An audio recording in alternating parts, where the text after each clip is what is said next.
Good evening, everyone. Thank you for coming out this evening on this very blustery day. We appreciate it as always. My name is Galen Kinsey, and I am the scheduling coordinator at UC White Mountain Research Center. And before we get started, I would like to give our land acknowledgement.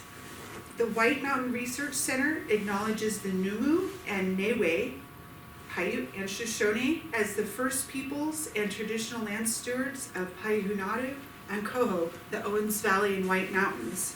As a facility managed by a land grant institution, we pay our respects to the elders and our relatives and relations of past, present, and emerging generations. And to further go off of that, we, respect and honor our tribal community here and our colleagues and our friends and our family members that are in those communities. With that being said, I would like to introduce this evening's speaker. Glen MacDonald is our director here at UC White Mountain Research Center, and he is a professor emeritus. Not emeritus yet. Emeritus? No. Distinguished. I'm professor. sorry. Close. See, every time I mess it up. It's all right. This is so embarrassing. Of geography at the University of California, Los Angeles. And this evening he'll be presenting on some of his research regarding the state of, California coastal marshes. And with that being said, I'd like to bring Glen to the podium. Well, thank you. Well, thank you, Galen, for that introduction, and thank you for putting together this series.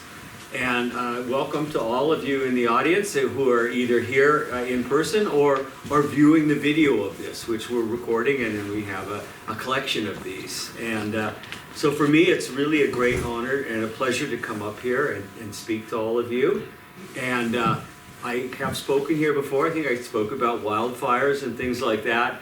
And now I'm going to take us down from the heights of 14,000 feet, we're going to go down to sea level and look at some of the research that our research group does actually at sea level working on coastal marshes. And I'm going to talk about wetlands more generally. So give us a little different environment and perspective, and I hope you enjoy it.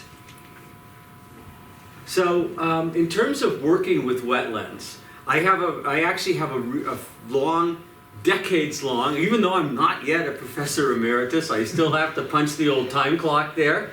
I have a long history of working in wetlands, and it goes back to my undergraduate and early graduate days.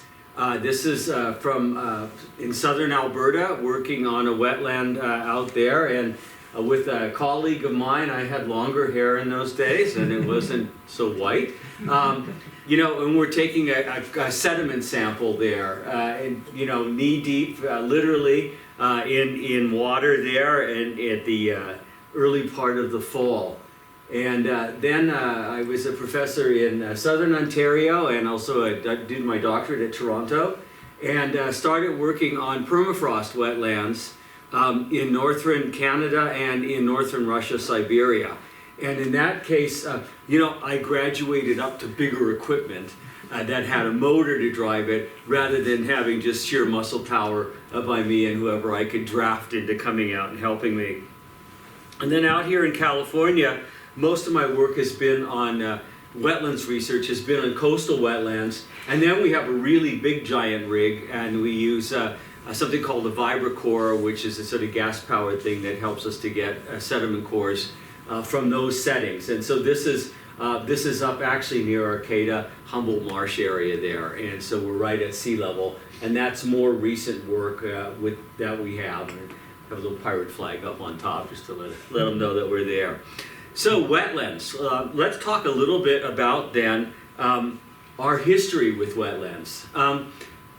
Back in the day, and I'm talking about the early colonial period and early part of the 19th century, wetlands were not seen as something bad or anything at all. In fact, they were a great resource, and they were really popular for hunting and for waterfowl in particular. But there's other things that people got there, And where I was a professor in Ontario, there was a wetland right next to the campus called Coote's Paradise.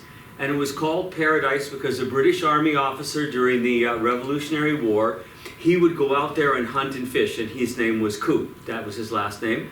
And that stuck as the geographic name for this, and it was considered a paradise to be able to go out there and hunt waterfowl and to fish and things like that.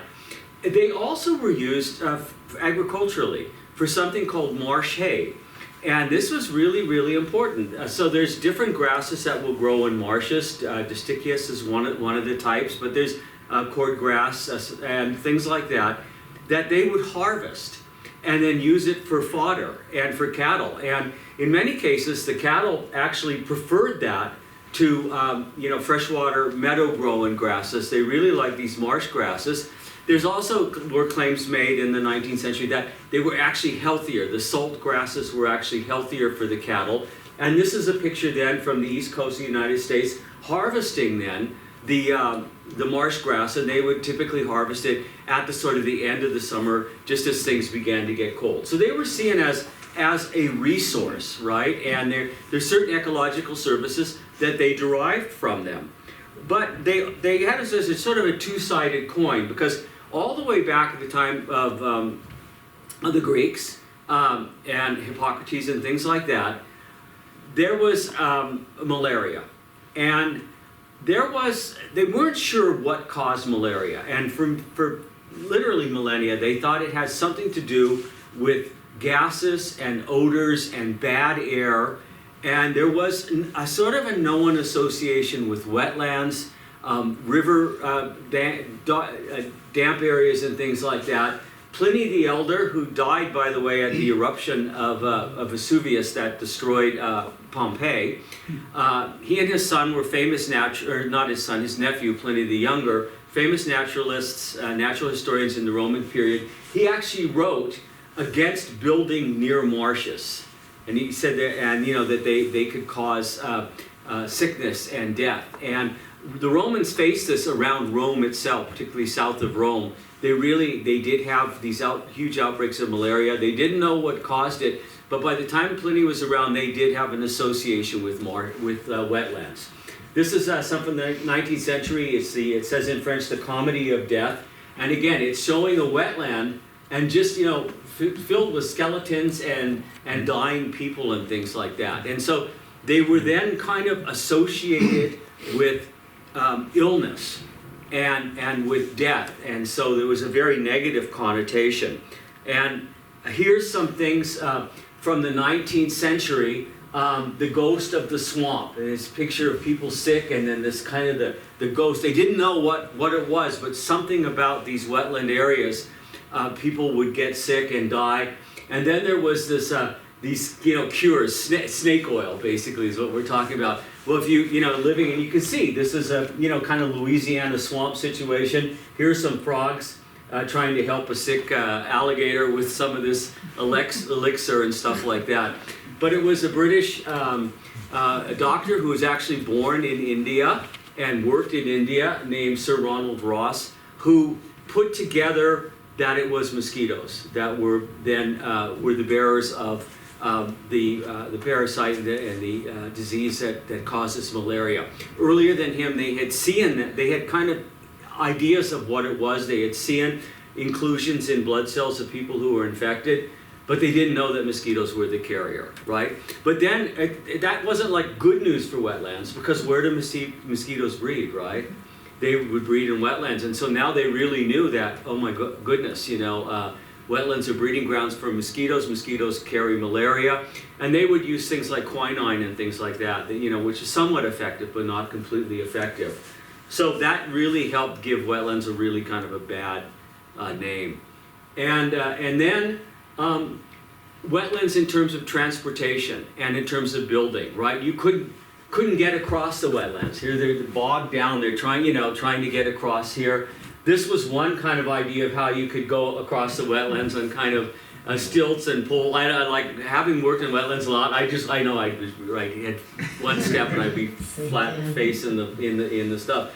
But they were really an impediment to transportation to developing harbors, to developing towns along coastal areas and things like that. And so they were seen as a very negative on the landscape, right? Not just because of malaria, but you couldn't, except for the marsh hay and things like that, you couldn't really grow crops on them. You couldn't develop them in terms of ports and cities and things like that as they were. So between 1849 and 1860, US Congress passed the swamplands legislation, and it was expressly promoting the drainage and reclamation of wetlands and throughout the United States. And so, the government idea was, let's get them off the landscape. They can become good agricultural fields. We can create harbors and ports. We can build cities. They will not impede the development of transportation routes like trains and roads and things like that. And so there was really a massive effort across the country to drain wetlands, whether they're coastal wetlands where you could infill them or dike them so you prevent the ocean from coming in, or interior wetlands where you would typically just trench them and drain them out. And so this is one here, which is being trenched and drained so it could be reclaimed maybe for agricultural land and things like that. And here's another one where they're using a big sort of, ox-driven plow to try to just basically put trenching in and get the water off the wetland, dry it out so it could be so-called reclaimed. Later on, then, once you began to have steam and then eventually internal combustion-driven machines, you had machines specifically, there's a stereotype picture here, machines specifically made to get in there, trench these things, and get them drained. So it's like eradicate them off the landscape. They are an area where even before they understood the mosquito thing, they knew that you had a high incidence of malaria associated with wetlands. They're an impediment to development. They're an impediment to agriculture. Let's take them out. And there was some massive efforts like this. The Meadowlands in New Jersey. Okay, yeah, so why was it called the Meadowlands? Well, one reason was that it was huge area of marsh, and they used to harvest the marsh hay like crazy there, right? So the Meadowlands in New Jersey, and this is some pictures then from the 19th century. It was a massive industrial revolution-sized effort to basically drain those meadowlands and to reclaim it for development and things like this.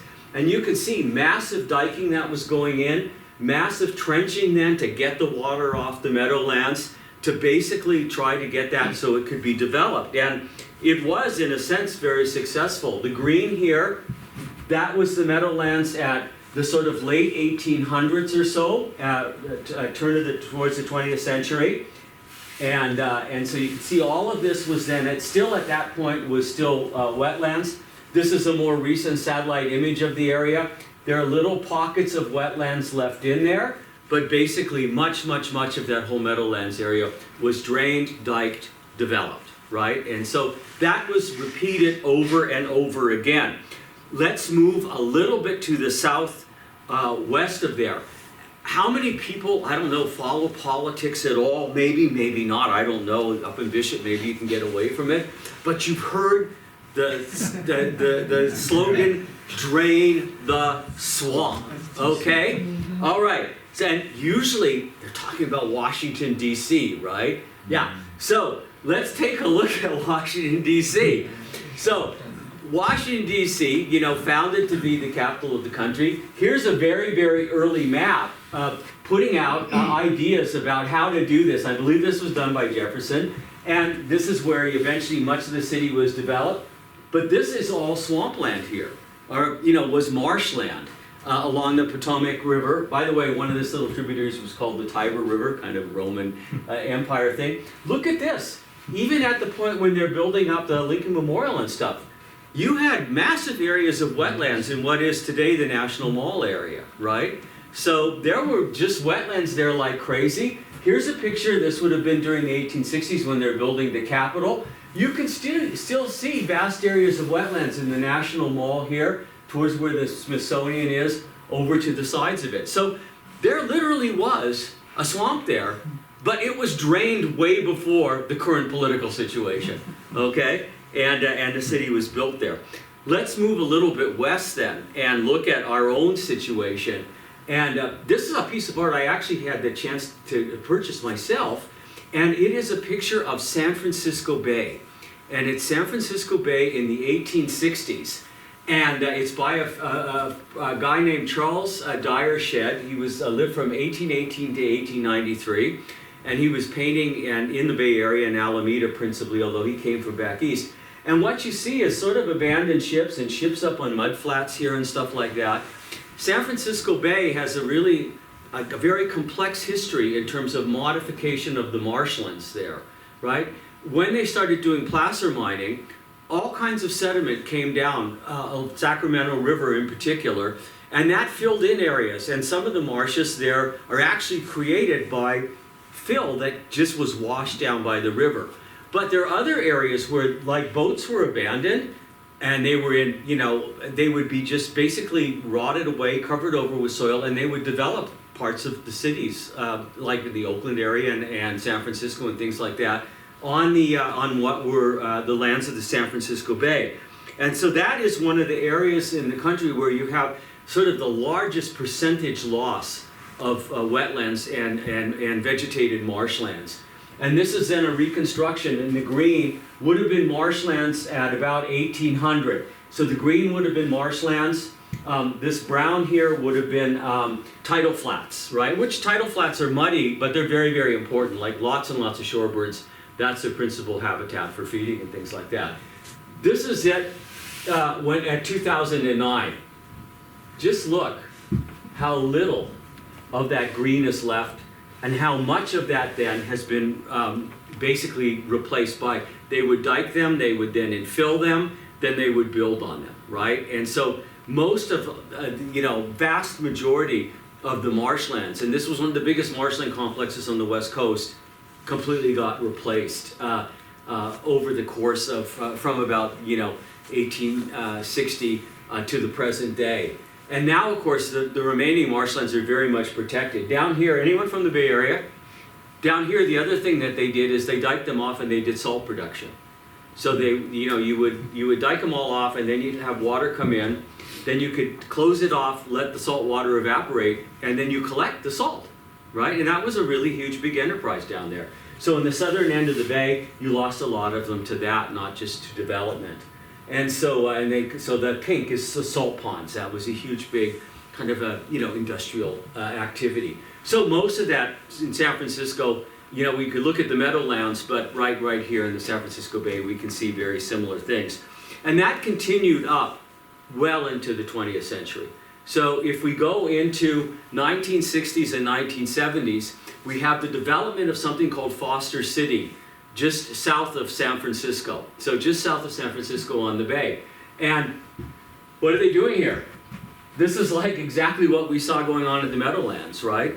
They're basically going to drain as much as they could, dike off, and then they put in an unbelievably elaborate water control structure to build a huge, huge housing development basically at sea level or below, right? And this is what Foster City looks like today if you took a oblique aerial photograph of it.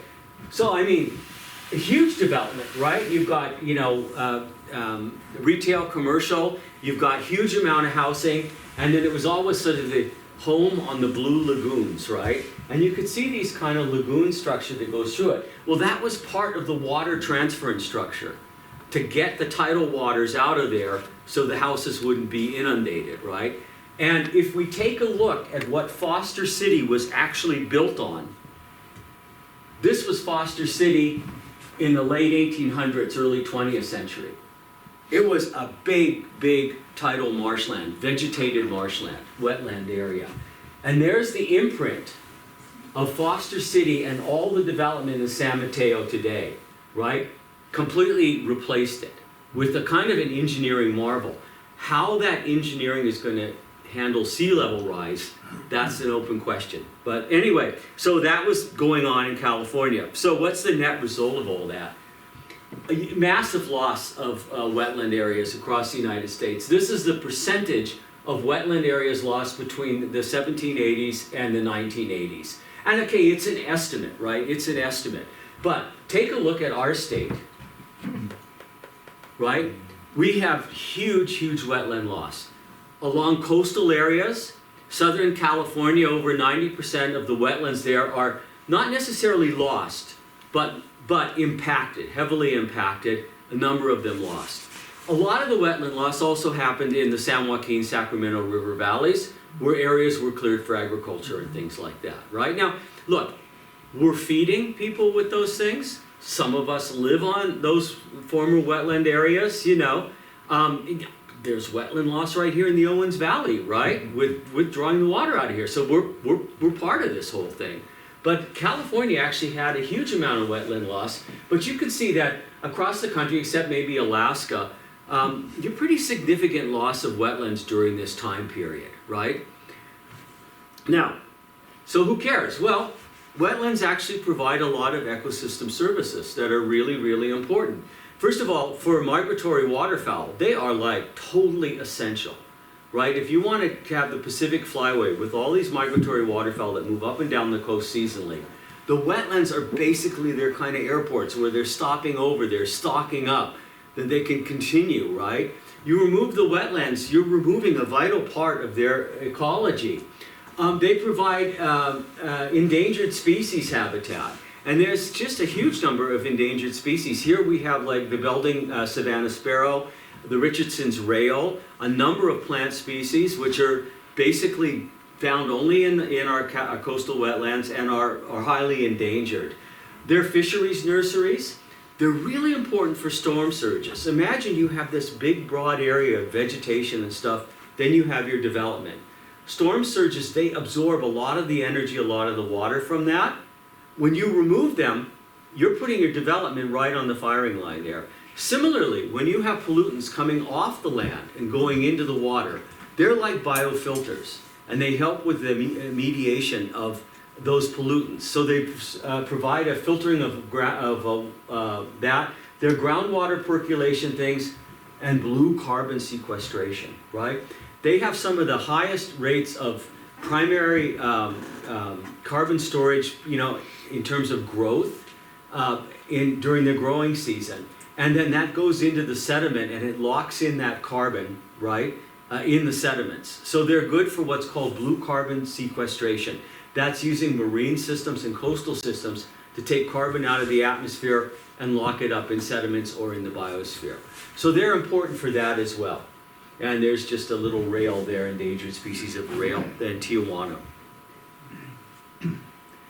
So, and this is really interesting. One recent study concluded that the ecosystem services value of U.S. wetlands is anywhere between $12,000, $12,355 to $172,000 per hectare per year. That's all the different services you get, you know, storm surge protection, carbon sequestration, conservation of species, recreational activities, all that stuff put together. And it's really interesting, and I always thought, wow, this is really high. But recently, for a book that I'm working on, I looked at globally and stuff that's, you know, been done in the last couple of years. And they still think globally, and this would include mangroves, which are found in the tropics, as well as the kind of marshes we have, that it sort of pound for pound or hectare or acre per acre, probably these are some of the most valuable ecosystem services land in the world. Even more valuable in many cases than, let's say, forested land for timber production. It was really interesting to me, and it's a number of different environmental economists who've come to that conclusion, which is, you know, I found really interesting. Okay, so people started to tweak onto this, you know, pretty early. In fact, Cootes Paradise in the 19th century, the government of Ontario started to put into place some protections for that, right?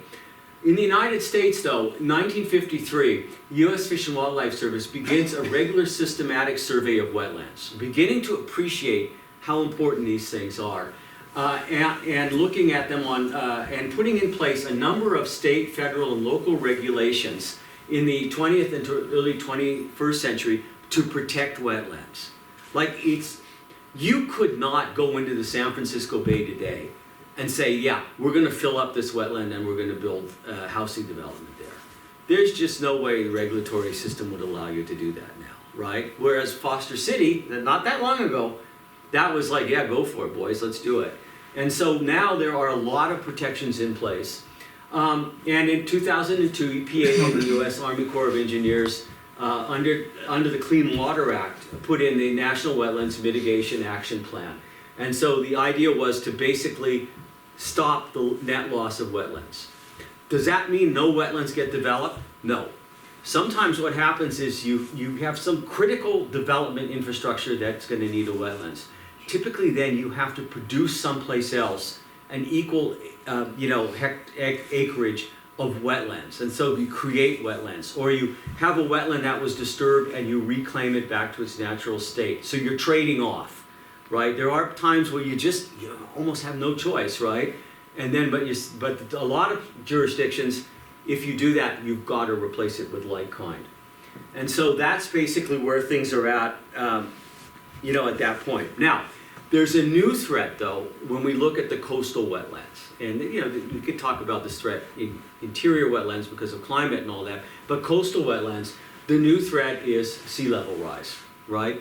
Rising sea level, which is caused by climate warming, right? And so two things go on there. One is you have a lot of glaciers throughout the world are shrinking.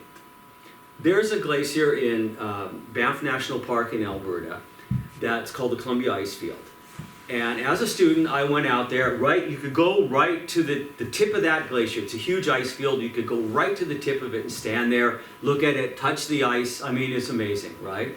And it's huge. I went back there a couple years ago. That ice had retreated. Since I was a student, it had retreated, way over 2 kilometers. You couldn't even see the ice front because it's undulating terrain. Where I stood as a student, you couldn't even see it today. And that's happening all over the world, right? And so it's happening in parts of Greenland. And so you're dumping water into the oceans. Well, that water's raising sea level. As well as when you heat the ocean waters, you get thermal expansion. So the world's oceans have gotten warmer. They're absorbing a lot of the extra energy that comes out of greenhouse gas warming. And so you have thermal expansion. So oceans have been increasing. This is 1880, and this is early 2000s. And you're looking at maybe about 200 millimeters. So about that much of sea level rise, right? In that time period. And that has been accelerating. That has been accelerating, right? And of course, if sea level gets high enough and the marsh cannot physically and biologically stay in equilibrium with it, the marsh will be replaced by either mudflat or intertidal. It'll be just, water during high tide, and then it will be bottomlands during the low tide. And so sea level rise, if you imagine these marshes, sea level coming up, unless the marsh can rise up or migrate inland, the marsh will eventually we'll lose the vegetated marsh habitat. And if we take a look at some estimates for the coast of California, estimates for 2100, the end of this century, somewhere between 45 to 165 centimeters of sea level rise, right? So you're looking at that much sea level rise to about that much sea level rise. That's quite a bit, right? And it's not just like the tides get higher, but the storm surges then, right? They're higher sea level, storm surges are going to have more power in terms of the relative height of the marsh, and that will help erode the marsh. So these are various different climate models. We don't know for sure where it's going to be. Okay, we don't know for sure where it's going to be, but it has been rising, and it's almost inescapable that sea level will continue rising in the 21st century. Okay? So that then brings us to the work of myself and my colleagues and friends. This is a UCLA field team with the U.S. Geological Survey field team. And this is at Bolinas Lagoon, which is in Marin County, just north of San Francisco. And we're doing all kinds of stuff, measuring the height of the marsh. We're taking all kinds of samples of vegetation, sediment, everything else. It's a big, big project. Different universities, but in this particular project, UCLA, along with the U.S. Geological Survey, were the lead organizations and got the funding for it. But like I said, we had a huge number of people that we've been working with in this country, as well as some labs in Canada on the project, different campuses of the University of California, USC, and Cal State University. So really a big consortium of people. And of course USGS, who are real close partners in this, as well as US Fish and Wildlife Service. So, and then just a ton of graduate students, undergraduate students, and postdoctoral students. And this has been a multi-year project, so this has been going on for a while. So one of the big things that we do is sediment coring. So, and you saw those pictures of me earlier on, right? We go out and we take these cores of the sediment in the marsh. And this is like, we're trying to do the, you know, raising of the flag in Ujima type situation there. Yeah, but this is doing the hand coring stuff, and this is when we get one of these cores out. This is what one looks like. What does it tell us? It tells us how much carbon is in there. We do an analysis to see how much carbon is being stored, and then we can date this, and we know how fast the carbon is being stored. It tells us how fast the marsh is accreting. Like as sea level rises, is the marsh rising? And as sea level rises, it will promote growth from the vegetation, also may promote increased sedimentation. So some of the marshes can kind of grow as sea level rises, as long as it doesn't rise too fast. It tells us how old the marsh is. How long have these marshes been around, you know? It tells us what the environmental conditions have been. How stable is the environment? How resilient are they to, let's say, a tsunami or something like that? So we learn a lot from taking basically cores of mud, okay? Now, this all looks pretty good, pretty clean, pretty easy, right? To get the sort of holy grail of these marsh cores. But, you know, and there I am, proudly standing, thankfully, for one of these cores.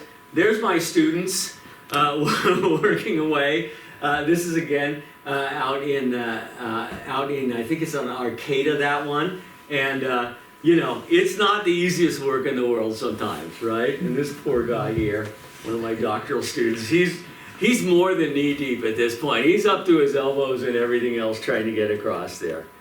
And then we bring him into the lab, and my students working away with all these chemicals, and there I am looking as cool as a cucumber with my shades, guiding them. I'm providing guidance. But anyway, they do really the hard work. I want to make that very, very clear.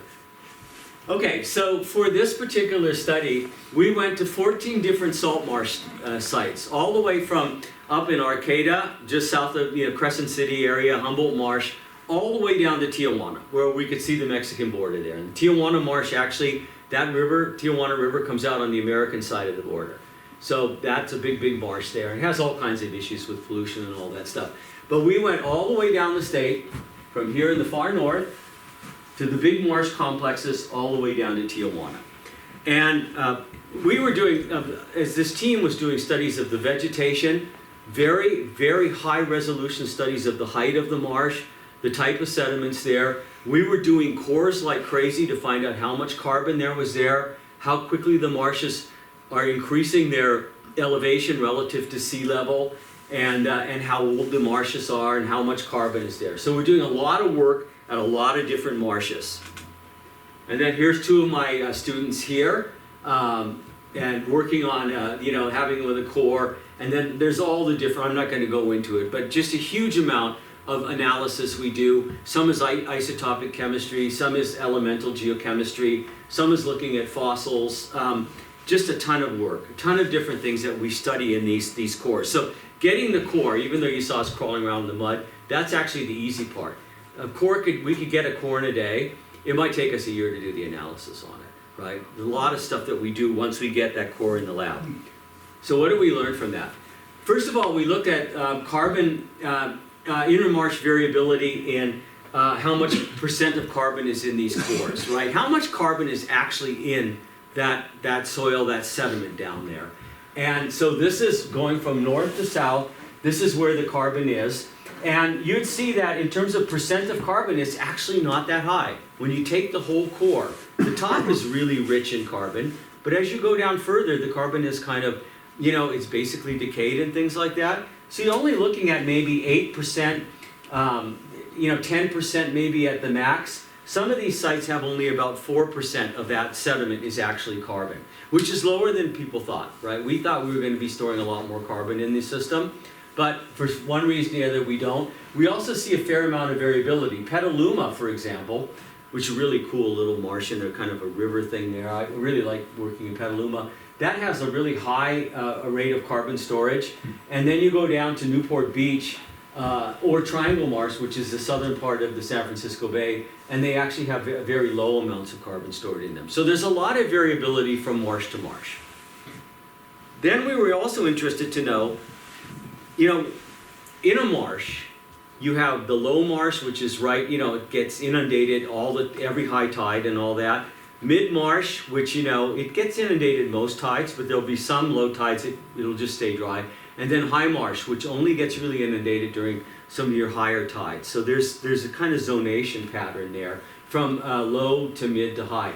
Most of the highest amount of carbon was stored in the low marsh sites.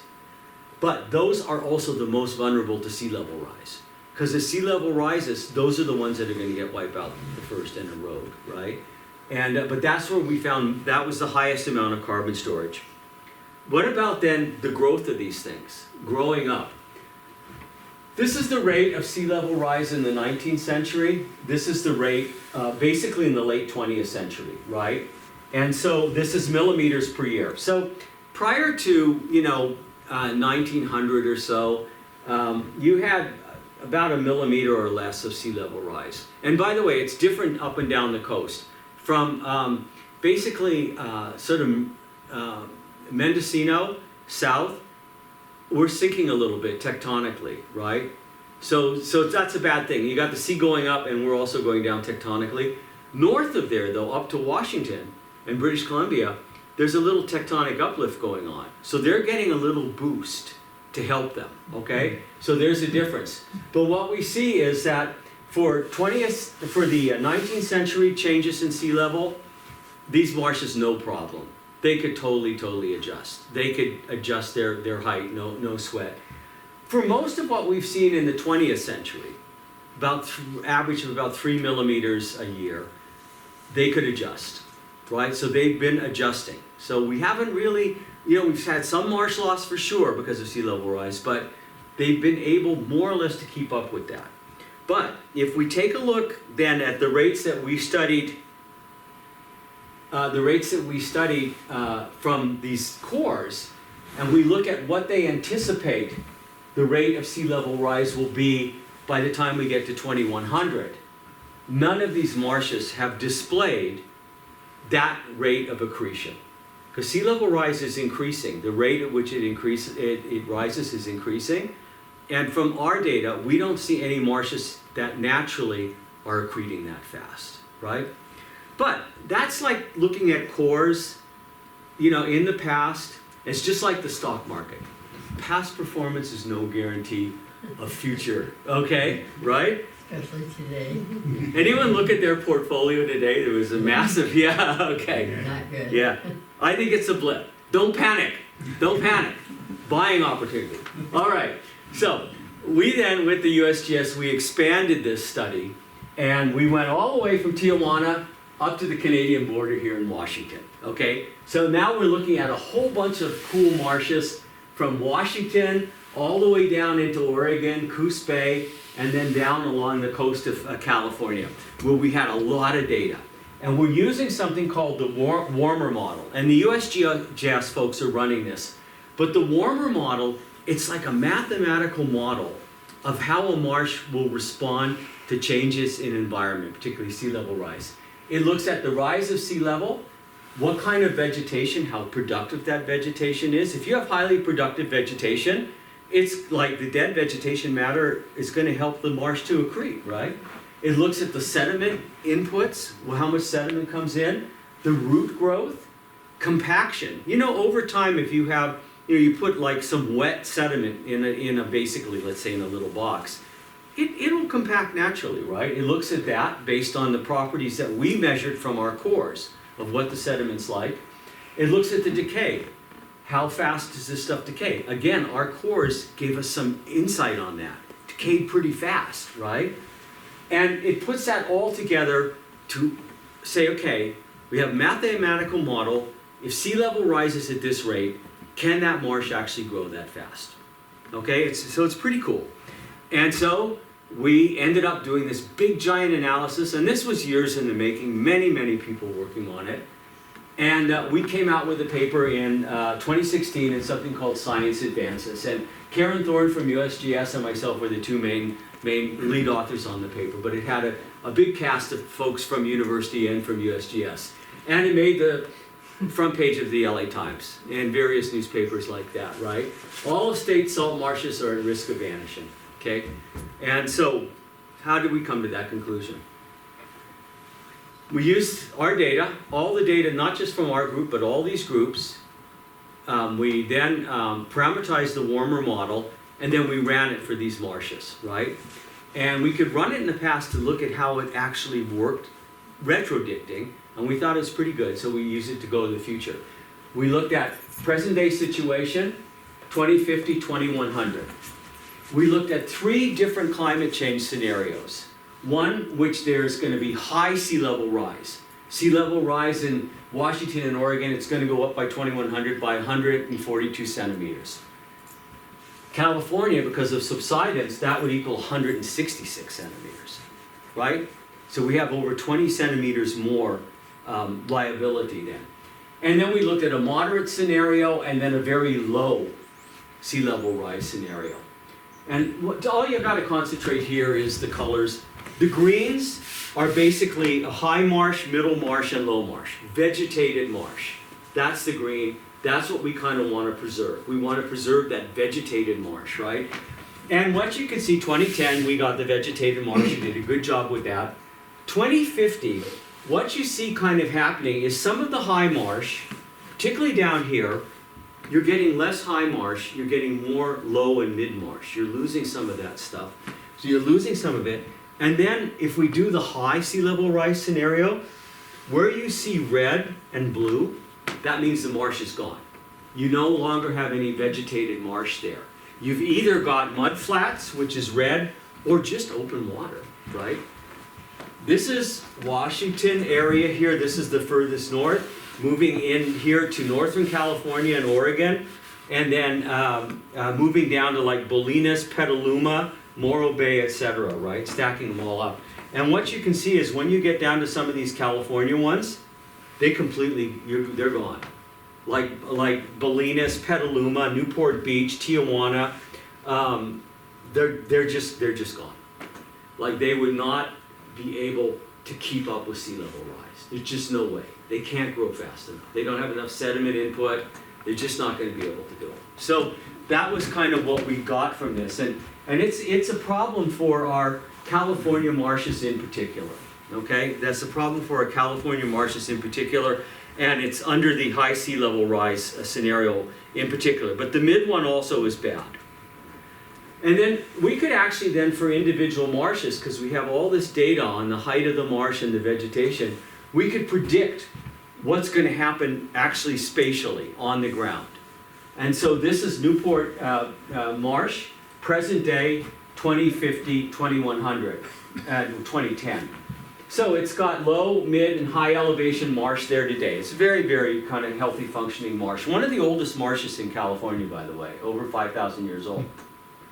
By 2050, it's all going to be basically low elevation marsh with tidal flats. By 2100, forget it. It's open water and mud flat. It's gone. Okay, and so we could actually map out, based on all the data we have from these marshes, what's gonna happen to them specifically. And that's just a little cartoon of how you have high marsh, mid marsh, low marsh. Eventually, then all you've got to kind of mid and low, and then finally you've just got mud flat and open water. All right, so how are we going to solve this problem, right? So we have a problem. The marshes, they maybe can't grow fast enough upwards. They can't accrete fast enough upwards. So this has been something that's been faced, for instance, in the Gulf of Mexico, right? Where they have sea level rise, but they're also drawing out a lot of petroleum, and there's great subsidence in, for instance, the marshes for the Mississippi Delta, right? So one of the things that you can do is sediment augmentation. What does that mean? It means adding sediment to the marsh. So the marsh, the sea level is coming up, either because the ground's subsiding or because water's coming up in the ocean. And so you help the marsh by adding sediment to it. That's sediment augmentation. So now I'm going to show you something really cool. We do experiments that you can see from space, okay? And I say eat your heart out, Elon Musk. All right, so this is the Seal Beach National, it's a naval weapons base, and it's also a Fish and Wildlife Service preserve. You can see the vegetated marsh here. You see this area here of gray? Okay, that's about 4 hectares, 10 acres, right? We created that. That's an experimental site we did there. And we actually created that with permission of Fish and Wildlife Service, the state of California, and everything else. It's a sediment augmentation site. Seal Beach Marsh is subsiding because they drew, and they're still drawing petroleum out from underneath it, and then it has sea level rise. So the idea was to test whether we could add sediment to the coastal marshes in California and save them by building up their height by artificially adding sediment. And so what ended up happening was that we knew this marsh was in trouble already. They were going to dredge some of the shipping channels here, which would provide then sediment to put on top of the marsh. So it was a big, big experiment to say, okay, we're going to add sediment to the top of this marsh and see if we can do it in such a way that the vegetation will come back, and that how much it cost, and would we be able to save California marshes that way. And what you're seeing then is, from a Google Earth image, the experimental area, right? But, you know, again, this was all done, we didn't just go out there at night and stuff like that, and wheelbarrows too. You know, this was a big, big deal, and federal government, state government, everybody was involved. And so this is sort of what it looks like. So they would be dredging up the sediment from the shipping channel. They ship it in these pumper things, which are like big concrete pumpers, and then they spread it over the experimental site. And the experimental site is all prescribed to keep it so that we don't spread into the regular marsh or anything else. We did a lot of studies of what the marsh was like before we did it, so that we would know what the conditions were like. And then we added the sediment, right? And the idea was to add an even layer of about 25 inches of sediment, 25 centimeters of sediment, no more, evenly distributed across there by shooting it with this thing, right? So it's a big kind of engineering thing, right? But very, very carefully controlled. And then what we did is we have a bunch of sample sites, which before the sediment augmentation and then after it, go back and sample. What's the vegetation like? What are the invertebrates like in it? What's the sediment like? You know, what are the conditions like? So we know what it was before, what it was after. Then we have control areas where there was no manipulation, so we know, well, there are changes in the control areas. And then we did sediment cores, which are the yellow dots. We did sediment cores in the augmentation site, sediment cores in areas that were not disturbed. So we really understood the long-term history. So how did the experiment work? Okay, well, that's 2015. That's just before. This is 2022. So we did it in 2016. 6 years later, it sucked. Okay? That's a technical term, of course. We just weren't getting vegetation growing back. Now, if you are a breeding bird, you can't wait 6 years and still not have the vegetation back, right? Okay, secondly, I forgot to mention this to you. Yeah, 4 hectares, 10 acres, supposed to be 25 cents. It cost over $3 million, right? Over $3 million. And now that includes a lot of monitoring and everything else. It's not just the, but this was not cheap. And if you remember the satellite picture, we're looking at a little tiny section of that whole marsh, right? Only 10 acres of it, and it was $3 million. So at the end of the day, marsh plants are really very hardy, very resilient, right?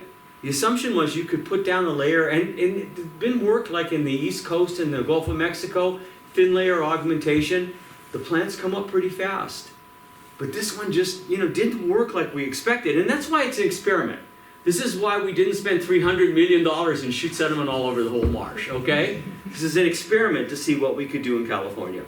So from our study then, and this is Ellie Fard, who's my former PhD student. She now works for Environment Climate Change Canada. Rich Amber is one of my colleagues, and myself out there. You know, we did a lot of follow-up survey work with not just us, but all kinds of other folks who are working on it. And what we found was a couple, this is March 2022. That does not look like a healthy ecosystem, right? Okay. What we found was a couple things. One is that was supposed to be an evenly distributed layer of sediment. We've had some areas there was 57 centimeters of sediment. Like, no plant's gonna grow up through that much stuff. Like, they're buried, right? I mean, and so we had areas which just had way too much sediment, and we had a lot of those areas. And so this area, you can see it looks like a hill there. There's absolutely nothing growing there because it was basically buried. The other thing we found, though, is we did analysis of the grain size of the sediment. And the sediment was almost entirely sand, very coarse sediment, right? You know, the sand content, 80, you know, maybe some at 70%, some of them well over 90% sand. Like very, very, very coarse sediment. And what we found was, from all the cores we took, this is the sand content in these other cores, it never gets much above 40 to 50%. And in that healthy marsh that was growing there prior to the augmentation, the percentage of sand was less than 20%. It was fine sediment. And then you dump a completely different sediment. And what had happened was when they looked at the sediment they were going to get, they just looked at the top of that sediment from the channels. But once you went down deeper, it was much coarser sand. They're pumping that stuff up, and it was just completely inappropriate, right? And so it changed the physical habitat completely. And so you didn't get any regrowth. Does that mean the experiment was a failure? No, not at all. We learned that you know, how careful you have to be and how expensive this is. And frankly, unless it's just some particularly rare, important site, it does not make any sense, okay? It just, dollars and cents and the difficulty of doing it environmentally, it just doesn't. So what's the next solution then? Something called landward migration, which is, imagine, you know, you've got your marsh, it's down here, the land is sloping up this way, sea level goes up. You can't economically, feasibly add that sediment to build it up. Let the marsh migrate then to higher elevation. Let the marsh come inland. Now, so we did a big study of the entire United States using remote sensing imagery, digital topography, and tidal gauge data to look at how much resilience marshes would have to move inland, to just let them go inland, right? And so the marsh, this might become open water, but the marsh will now be here, land that was a little bit higher. Where you have a downward triangle, that means you don't have much potential for that. Why would you not have much potential? You have a marsh here and then a very steep terrain. Well, there's not going to be any land there, right? You have a marsh here, you have the Pacific Coast Highway, or you have building, like for instance Carpinteria Marsh. It's completely built around by commercial and residential. You'd have to basically clear the people out, take those structures down, and then let the marsh kind of go that. It's going to be really hard to do that. So lateral resilience here, the Gulf Coast, it's pretty good. Here, there are some sites you can do it, but it's going to be really, really tricky. But there are sites where it has been done and it is working. This is Cullinan Ranch near Vallejo, California. It was a big dairy farm. It was created by diking off a marsh, draining all the water out, having it come in, and then basically have pasture land for cattle. That was acquired by the federal government. It no longer was actually financially viable. And they basically opened it up and allowed it to flood and become a marsh again. And there are areas like around Humboldt and Arcata that are going to be like not valuable for pasture land because of sea level rise, that you could then open up to marshes. So lateral migration is in a sense cheaper per hectare, even if you have to end up buying land. than trying to do these augmentations, right? And so that's probably one way in which we're going to save some of these marshes. The other thing, obviously, is to try to mitigate carbon, increasing greenhouse gases and decrease the rate at which sea level rise. If we can slow the rate of sea level rise, a lot of these marshes will have a chance, right? If we accelerate that rate of sea level rise, they won't have a chance. But this is one I think is really interesting. And this, by the way, James Holmquist, same last name as Jeff there, one of my former students and postdocs. He was the lead author in that. It's a nationwide one, a study of the whole U.S. On that, and was published in 2021. But Cullinan Ranch is one where we see the potential of having the lateral landward migration or lateral resilience. And so that's one thing to do. But this is a wicked problem. This is a wicked problem. We're going to lose a lot of ecosystem services, lose a lot of habitat. I mean, in a sense, if we really do it wrong, an entire ecosystem will vanish from the state. So, hopefully we can get ahead of this. And there's a lot of work being done on it. And this is our team up in Northern California here. And that's it. So thanks for your attention.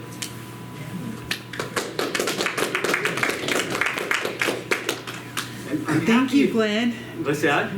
We'll open it up for Q&A. I apologize for not mentioning that in the introduction and flubbing Glenn's title, among other things. So, yeah, we have plenty of time for a Q&A. So I'm happy to answer any questions you might have. So when carbon is sequestered in the marsh, are you talking pure carbon, or is it combined with some other to make a more complex model? Yeah, no, it'd be all kinds of stuff. There'd be inorganic mineral matter that gets sequestered in there, all sorts of stuff. But the carbon, and at the top of the marsh, you can still see like the plant remains. You can identify them. You can see the roots. As you get down deeper, it's going to be still organic carbon, but it's going to decay to the point that you can't really tell what it was originally. Yeah. And, some of them, there's calcium carbonate, which are from the shells, which is different, right? So what we do is we do one treatment which looks at the organic carbon, and we do another, which is mainly plant-based, another treatment which looks at the calcium carbonate. Yeah. What's blue carbon? Blue carbon is it's a concept. The concept is it's carbon that you capture in marine and coastal systems, right? So, like those marshes, they're coastal marshes. So if they capture carbon from the atmosphere and then they lock it in the sediment, that's considered blue carbon. Yeah. So is that blocked forever, or is it recycled back? No, that's a great question. There will be a certain amount of decay in the sediment, Right. but we also have carbon that's 5,000–6,000 years old in some of this sediment, right? That's been down there a long time. When I showed you the picture when we were in Siberia, and I had that big, like it looked like a post-hole digger up on okay. Those wetlands, they're really high in carbon, right? 50–70%. Like it's just, you go in there and it's just peat moss. Anyone use peat moss in their garden? Okay, it's like that, but it's, because it's permafrost, like a little bit underneath the surface of the soil, it's frozen. That carbon, some of those are about 10,000 years old. That carbon has just been stored and locked in that permafrost setting. Coastal ones not as old as that, right? They recycle faster. And for coastal ones, for marsh or wetland marshes, mangroves are the best because it's woody material that decays very slowly. Well, I guess the question would be, in a warmer environment, not in the Arctic, would be the rate of sequestration versus the rate of release back to the atmosphere. That's a huge question. Yeah. Yeah, no, because that's really the central question. with these marshes, let's say Siberia, some of them are maybe 8 meters deep, right? I mean, so and they've been collecting carbon 8,000 to 10,000 years. Right. That's just been sitting there. It hasn't decayed, right? It's locked in. But as climate warms and the permafrost begins to dry, two things happen. One is you begin to have much more active decay. Secondly, if you begin to have methogenesis. Yeah, and so you produce methane. It's short-lived in the atmosphere, but much more, in a sense, intensive greenhouse gas. And so this is one of the big questions up there. Are you going to start taking that carbon and transferring it into methane and then releasing it to the atmosphere? And they call it the methane bomb, right? Because there's a lot of carbon stored in those high latitude peatlands. Yeah, much more than the coastal. You know, we did a little economic calculation. How much is the carbon worth that's stored in California's coastal marshes? And it would be very hard to make a big economic argument based on, let's say, the price of carbon per metric ton, you know, 50, 100 bucks. Yeah, there's not that much. You go up to Canada or Siberia, it's a whole different ballgame. Yeah. Yeah, that was said. We had a former lecture here with a tree dendrochronology specialist, and he said there's tree stumps underneath the Golden Bay Bridge, where that was an original river channel, way the heck down there. And then we've had droughts where Mono Lake, again, has tree stumps even after LA drained it. So extremes, and we've had other ones show our Sierra Nevada mountains are all glacial carved. Yes? They're straight, so extremes of time. And yeah, I'm thinking too, the oil along the coast. The last theories on that was biomass. Oh yeah, the oil is, yeah. Oil is stored carbon. It even lately, they had a big slick show up and they said it wasn't the oil well. Yeah. It's just a natural seepage. Absolutely. So all along that coastline, you know, you go from Newport up to Gaviota and along the coast of Santa Barbara, you have natural oil seeps underneath there. And you have some of those beaches, when you go, after you come walking on the beach, you got black on the bottom of your feet from tar. And yeah, and La Brea tar pits, right? Yeah. That tar is ancient plant, mainly plant matter, that is stored carbon. And that's what the greenhouse effect is all about. It's taking carbon that was stored as coal, or as oil, or as gas, and then you're releasing that carbon back in the atmosphere.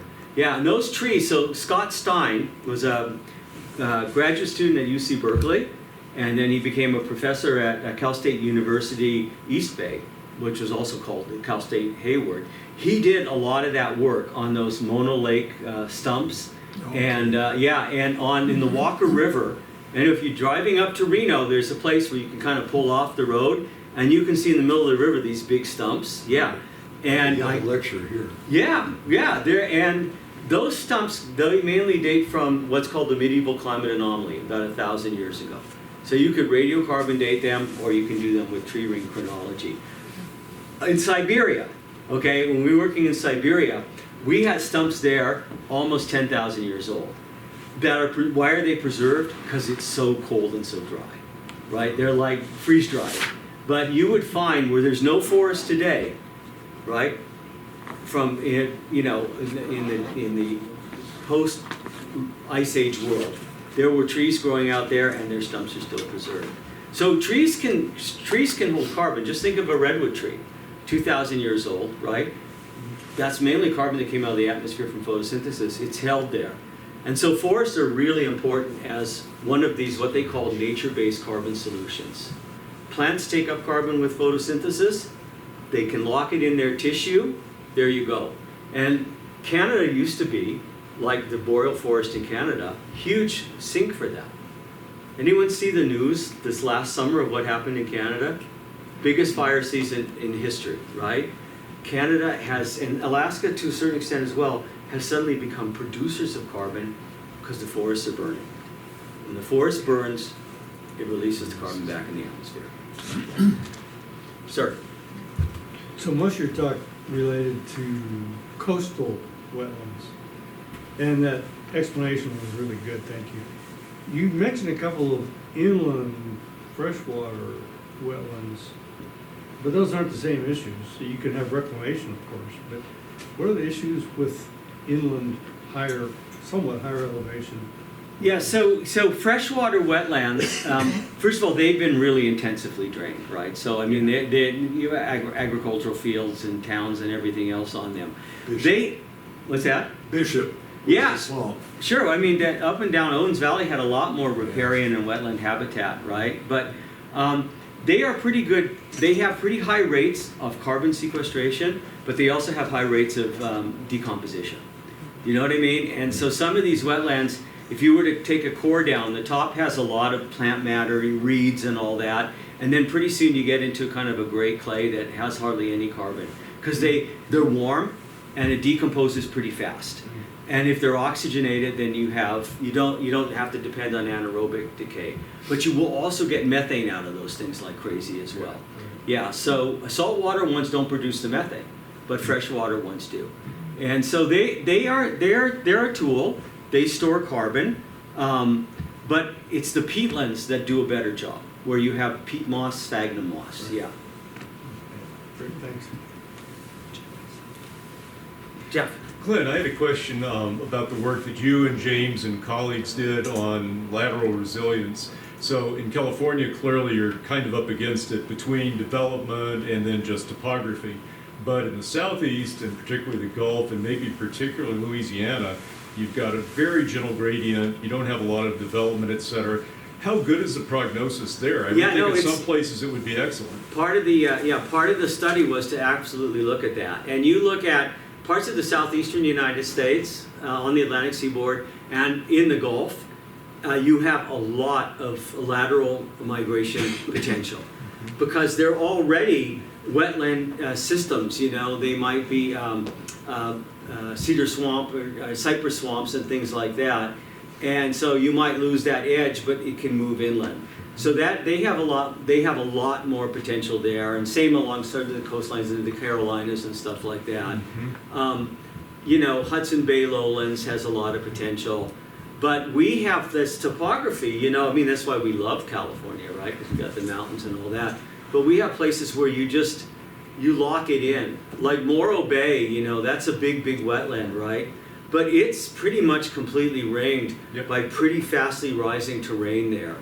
And you know, we're victims of our geography that way. So there are parts of the United States, and that was part of the point of the paper, was that you have a lot of potential. And there are certain areas in the West Coast that you do have some good potential. But because of our topographic diversity, there's also areas we're constrained. And then development. You know, you go into some areas and it's just like the cost of, it used to be called coastal retreat, right? Like in other words, now it's called community, what's the term that they use? Sort of like community guided relocation, you know what I mean? Which is that it's going to be too expensive and you can't stay there because the flooding is going to just come too frequent and the damage, and you're never going to get insurance. And so you're going to have to relocate the community. And in those circumstances, then yeah, those would be ideal areas for you to allow marsh to kind of come in. But I think we're going to have a hard time with it. Yeah. Saw Upper Newport Bay. That's where I grew up most of the time. Costa Mesa, Newport. And my dad, retired carpenter, got hold of a real estate license and really looking at the area, and he saw a plan to go ahead and dredge the whole back bay. They were going to put a higher bridge over with the state highway. Oh, okay, yeah. So the big boats could go in there. Yeah. And what ticked him off, he didn't worry about that.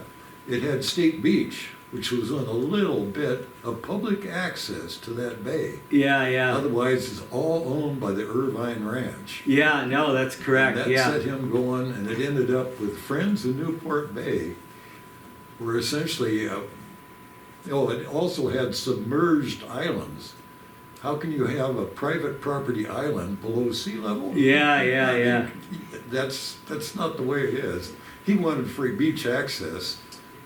He ended up part of Friends in Newport Bay, lost the first round in the courts, what Irvine was doing. Yeah. And then Sierra Club came in with really high-priced lawyers. That's and it. That has not been developed to this day. Yeah, no, absolutely. They also had a salt works back there. Yeah. When I was younger, Buster Dill was the one in charge of that. No, that's interesting because it is preserved, and there is an interpretive center you can go down to, and now, of course, with California Coastal Commission, you'll never be able to do that, right? I mean, wetlands are really protected down there, and they are some of the oldest wetlands in the state. The bottom of the cores for those are about almost 6,000 years old. So they've been there a long time. They're a really special place. So good job for your dad. That was great. The Santa Ana River goes along by Fountain Valley, I think, there below the bluffs. And it used to go through the bay and out through the channel. Oh, okay. And that was all channelized. Yeah, yeah. When I was there were still bridges where the original river still went into the bay. Okay, okay. Well, I mean, the LA The River other thing used is to... Newport Peninsula Yeah, was the lower Newport Bay. They made it by stacking that sand up. yeah, Now yeah, they're having yeah. a horrible time trying to keep the ocean from reclaiming it. It's really, it's gonna be very, very difficult. And there's plenty of places like that along the coast where they, they built on sandbars or they stacked bands. The Barrier Beach at Carpinteria is another one where the houses are right down at sea level. Seal Beach is like that.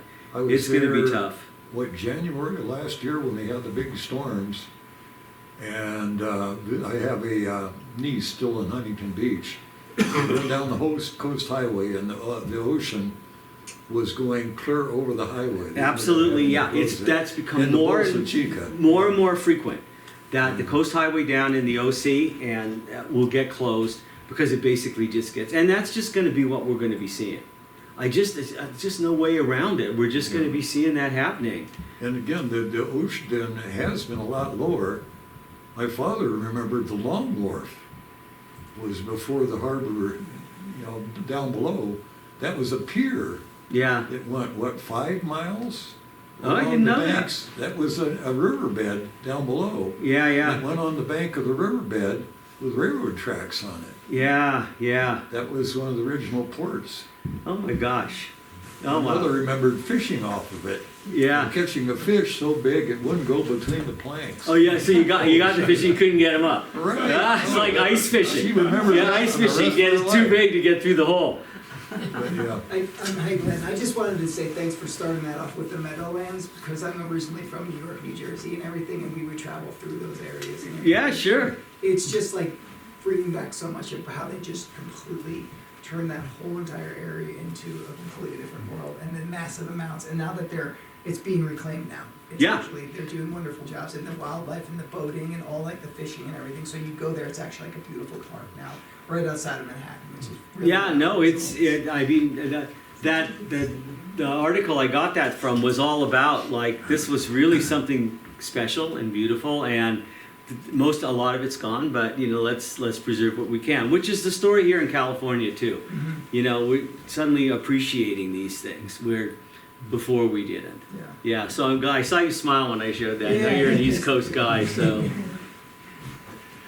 Yeah, the historical stuff was neat. Thanks for that. I had a question about compositional changes. So not just inundated, not inundated, or upland becoming high marsh, etc., but compositional changes of the assemblage as we see the sea level shifts.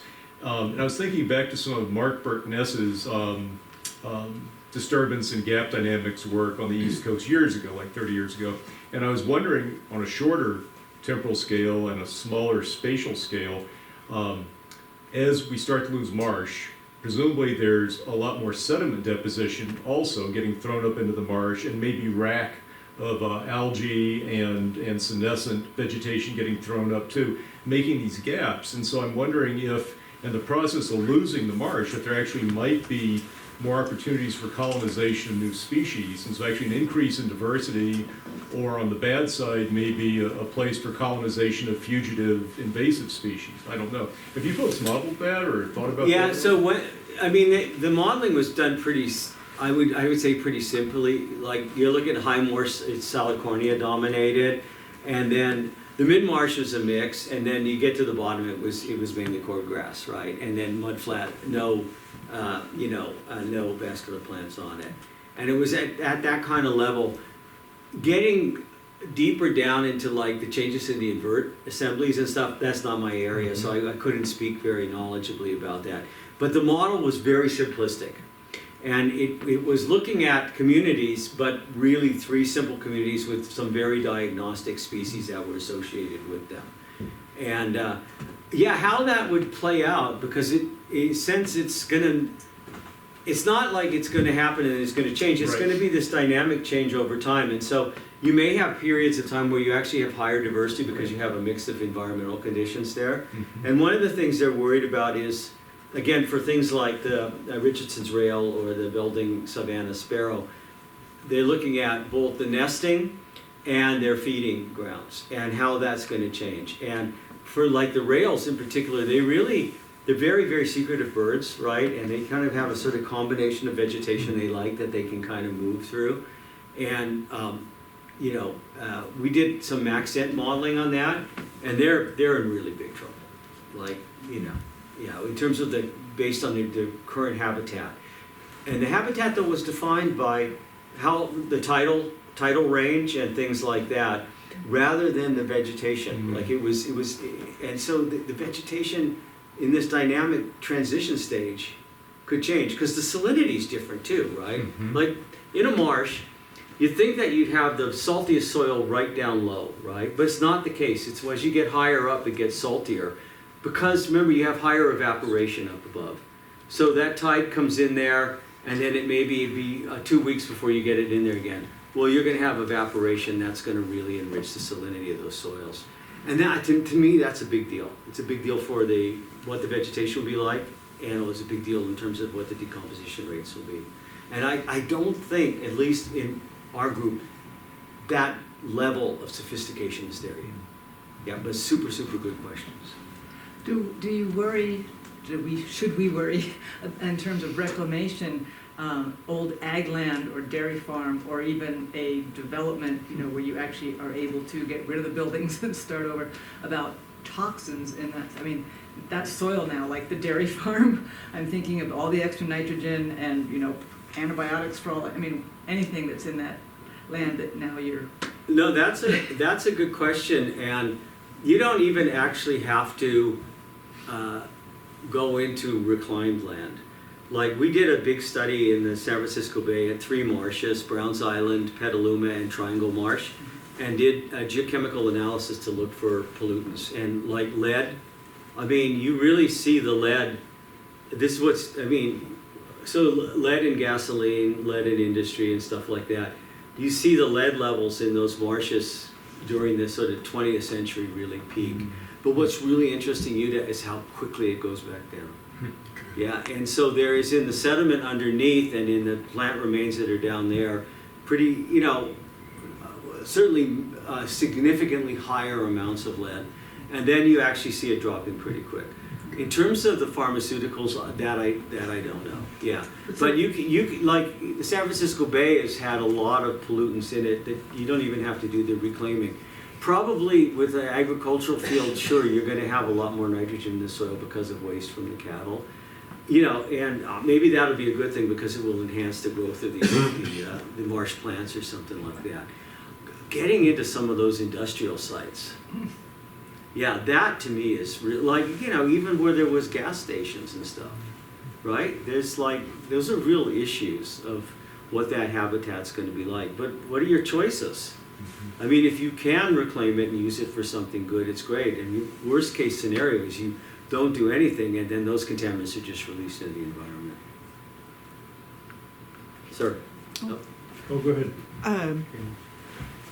It was not surprising, but sad to see the settler colonial demonization of marshlands and, conquering and developing it for industry. Whereas pre-colonial history, tribes all across the continent, there were gifts in marshlands with Manuman wild rice and other food sources. So it just was, it's just kind of like a comment I had about that. Yeah, no, that's a good comment. And I'm going to tell you, indigenous peoples along the coast, these marshes were super important. Mm-hmm. And if San Francisco Bay, that was all that marshland. Mm-hmm. The number of big, huge middens, right, where people would gather shellfish. Yeah, the shell mounds. Yeah. Yeah, and then they would process them and eat them, and they rise up out of the marsh. And you can go down to Torrey Pines, for example, and there's some super impressive shellmen that we're talking generation upon generation upon generation harvested from those marshes.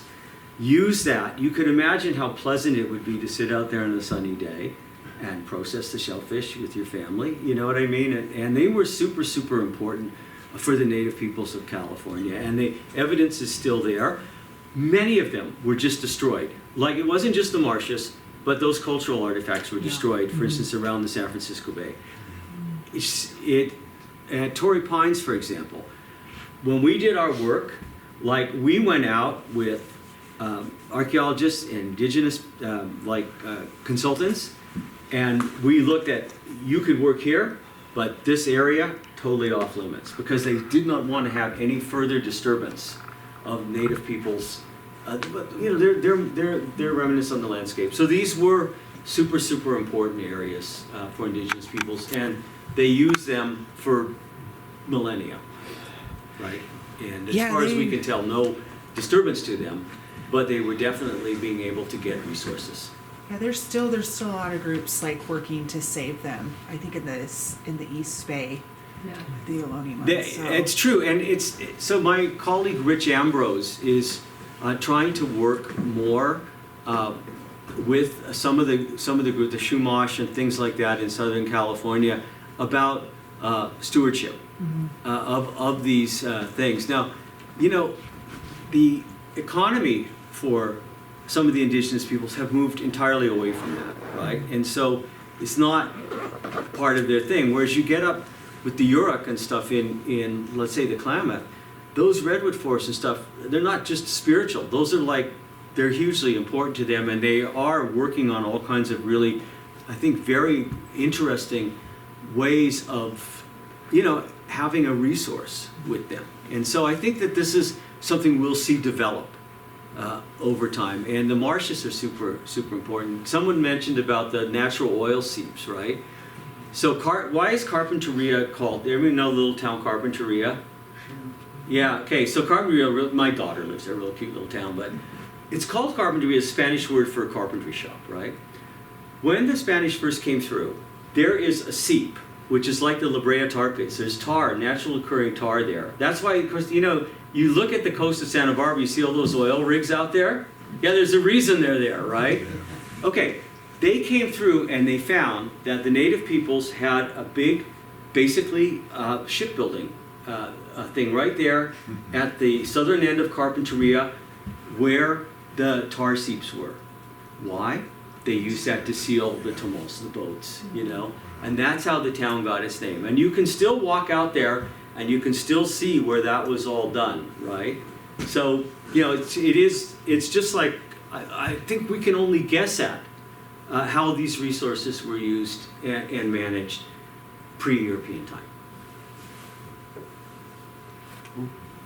Ducks Unlimited claims to have either preserved or reclaimed, very substantially reclaimed, at least 1.2 million acres of wetlands. And they do great studies of the effect on various species of animals, particularly within the reclaimed areas. Are they doing anything on studies of carbon storage or anything? Well, so my experience with Ducks Unlimited has been in the Canadian prairies, right, where there are lots of kind of little wetlands and ephemeral lakes that are on farmlands. And they were really, really very, very proactive and important in terms of conservation and preservation and raising funds to do some of those projects. So my experience with them has not been on the coastal marshes, so I couldn't comment on that. But I do know that in my time working in Canada, particularly in the prairie provinces, they actually were considered to be really, really important stakeholders and players in some of the small lake and the wetlands conservation. And of course, you know, I mean, part of it is funded by people who want to hunt ducks, right? It's like, go back to Coots Paradise, right? You know, they see a certain value in preserving that habitat, and you may not agree with hunting, or you may agree. I'm not getting in that argument, but I'm just saying that they have done, from my experience in the Canadian prairie provinces, some good stuff. Well, typically, you know, I think they usually say there's maybe 10 or 12 species of ducks and geese that are hunted there, and there's at least, you know, 200 species that are positively affected by their work. But I was just wondering, do they do anything any studies of the carbon storage that you've been talking about? So I just don't know. And it's just not an area where I've kept up on. I will look it up though now that you mention that. And my experience is they're pretty astute. So I would almost be surprised if they hadn't. And Canada has had a big focus on what's called nature-based carbon solutions and seeing how things like wetlands, peatlands, coastal and forests could actually help decrease Canada's ratio of carbon emissions. And so I would be really surprised operating in that milieu. They weren't working on that. But it's just I can't keep my finger on everything. But it's a really good question. I'm going to look it up. So thank you for that. Yeah. Early on, I've been told here from the natives that they did not live where the reservation is now. They stayed out of the bugs farther up.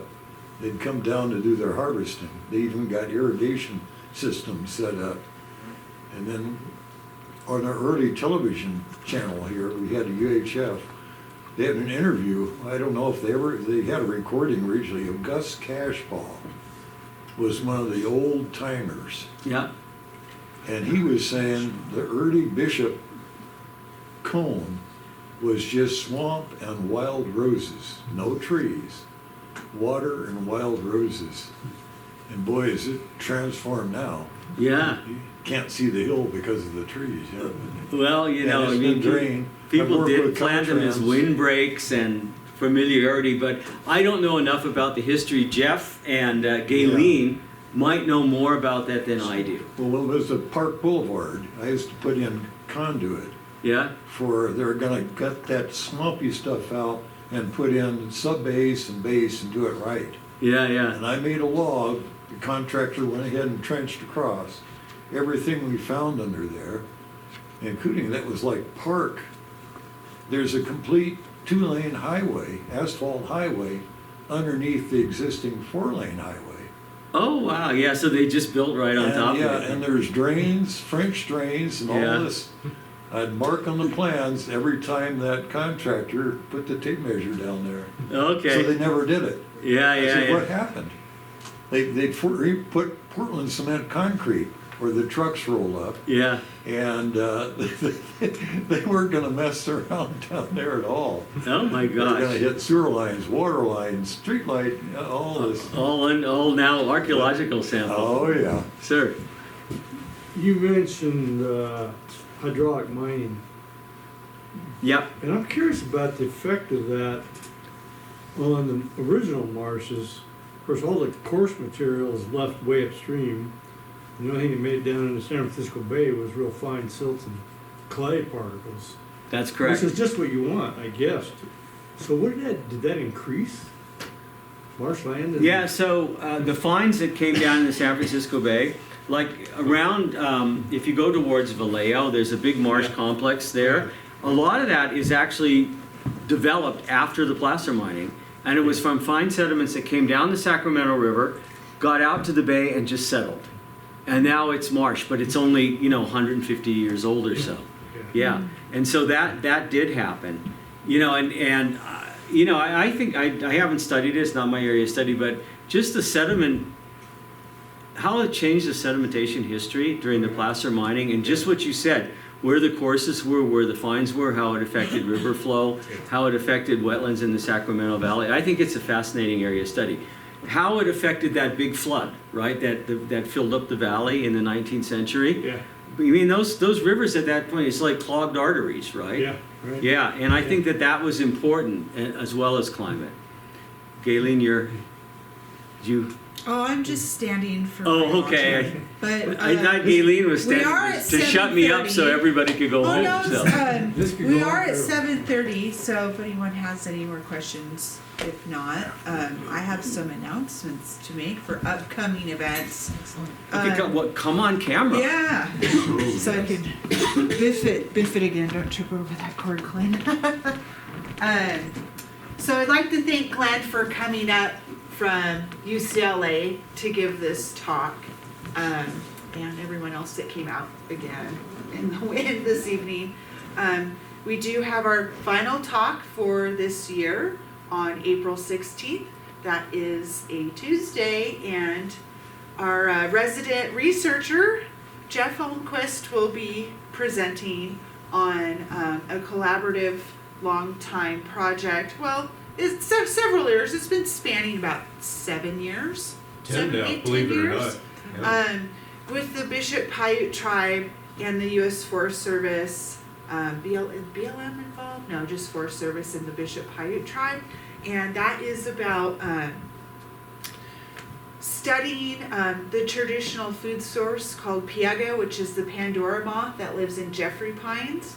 And him and his collaborators, including Utah, they went out on, there's a plot out on Indiana Summit where they're studying the life cycle of this moth that is a traditional Paiute food here, and how the traditional ecological stewardship of that food source helps, or like the effects of wildfire. Because remember, was it the round fire that Clark came through? fire. The Clark fire that came through their study area in 2016.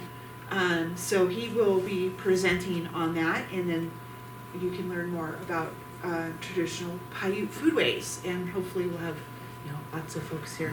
And we will also be at this Sunrise Rotary Sierra Earth Day at the Bishop Park on Saturday, April 20th, and then we will also be at the Bishop Paiute Tribes Earth Day event on Sunday, April 21st. So feel free to come out and say hi. Yeah. All right, so do we have any more questions for this evening? Are we good? This is recorded. It will be posted on our website, and you'll have a schedule of events on there as well, WMRC.edu. And if you receive emails, you might get an email about that as well. So thank you, everyone.